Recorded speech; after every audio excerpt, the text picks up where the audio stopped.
So let me get directly to the topic. Create a community that sticks, builds, and consumes, and products worth building around. This is for mid-career product managers.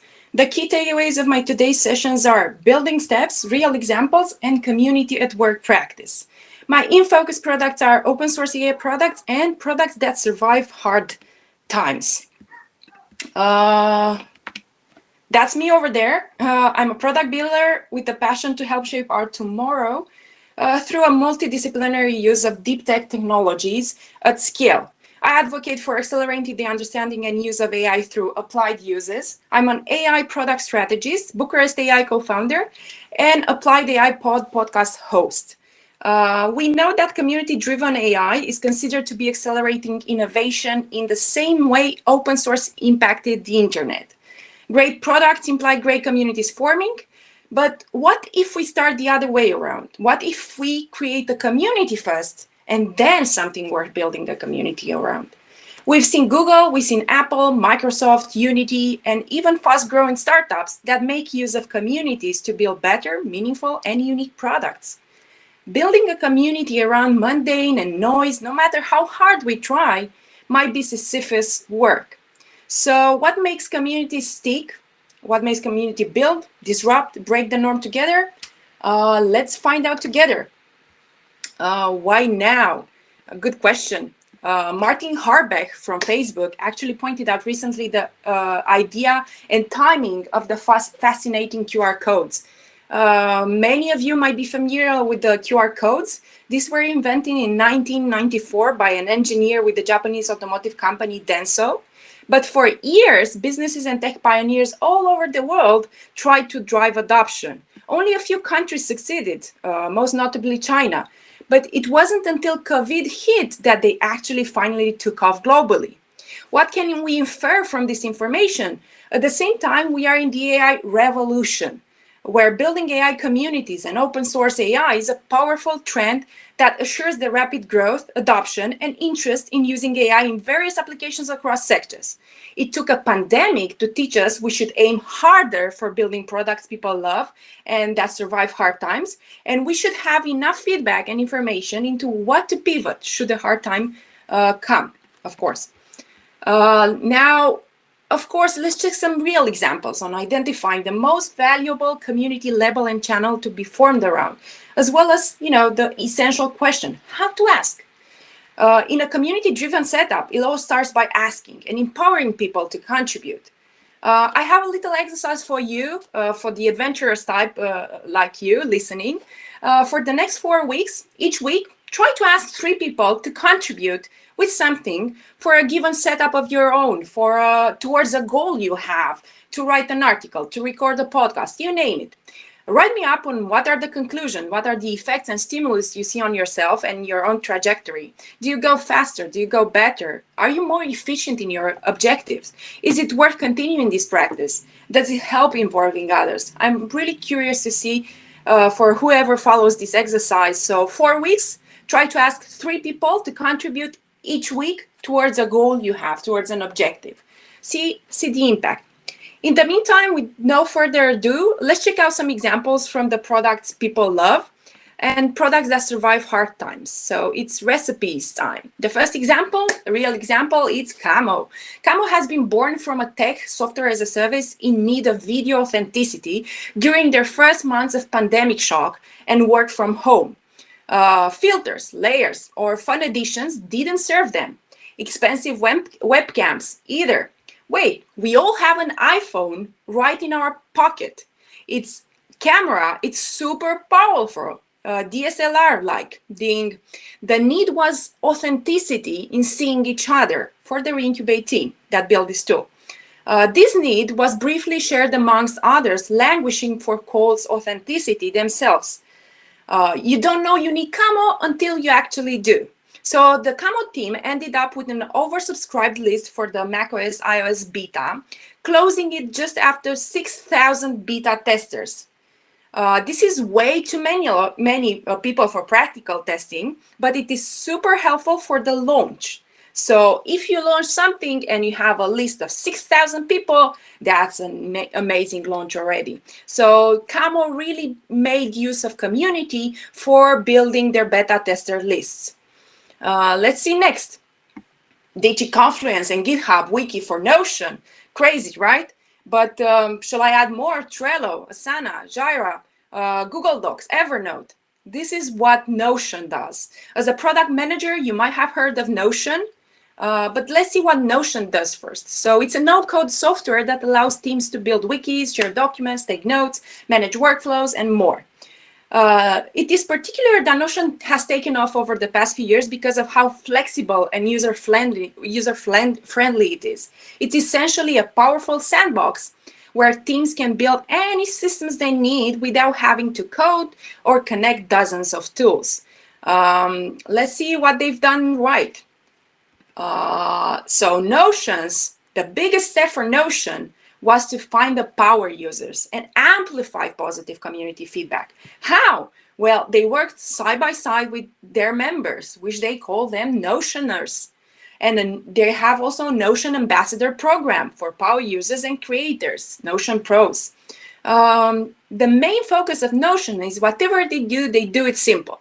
The first step they've done, they built a simple landing page and hit 400 applications right off the bat.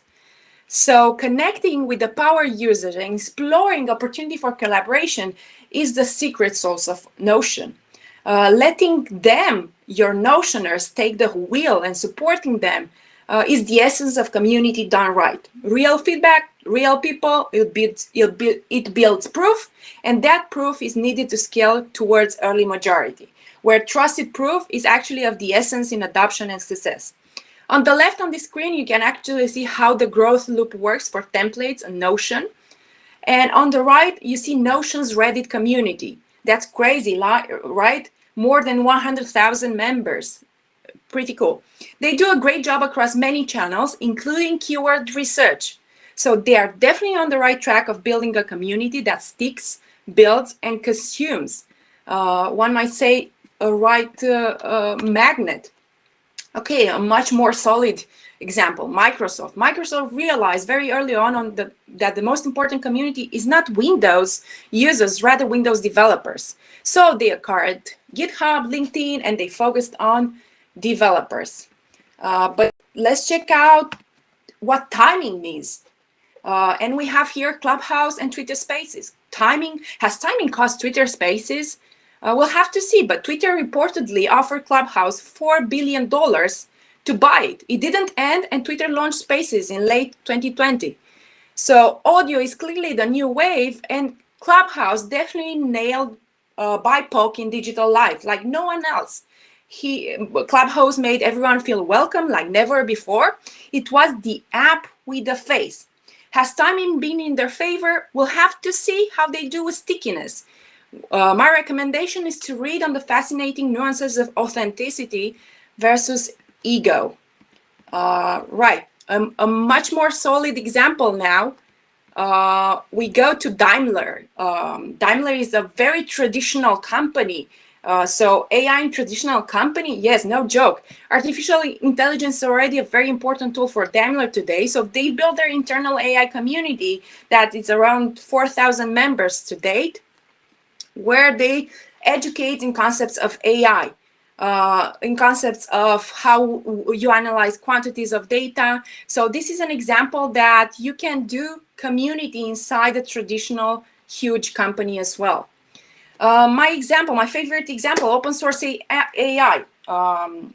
Let's face it, AI is complicated. You ask yourself where to get started, which framework to choose, whether to use a cloud or physical infrastructure, where to deploy a model, how to model your data. So there are so many questions. There's this particular community that leads the way in open source AI, TensorFlow. It has 3,000 contributors. And we wouldn't be where we are today without the community for open source AI. This community of collaborators who often don't even realize they're collaborating is the reason machine learning and AI are being adopted so quickly, and the technology is improving at the rate it is. And it's just not TensorFlow. There are hundreds of frameworks striving to make machine learning accessible through better tooling and better documentation. Let's check another example of community-driven. OMG, it's Unity. I love Unity. It has over 2 million community. It's one of the largest and most active developer communities in the world. The software built with Unity runs on more than 1.5 billion devices. It's clearly one of the most important technologies in gaming. It has 53% of the top 1,000 mobile games on the Apple App Store and Google Play, and it brings creators of all types, beginner to expert, hobbyist to pro. They connect to learn, share, and inspire. Clearly, they have developers that stick, they build, and they consume. And a next example is Bucharest AI, the AI community I was able to co-found. So we build from within an AI community for a grander AI ecosystem. Bucharest AI is a great example of a small niche community with a large impact. We run meetups together with deeplearning.ai. We run an AI Pre Accelerator for early stage AI startups. We help build AI strategy, and we started in a local need, from a local need in a global context, and we are around 2.5 thousand members. Right, so I don't forget, I have an invitation for you.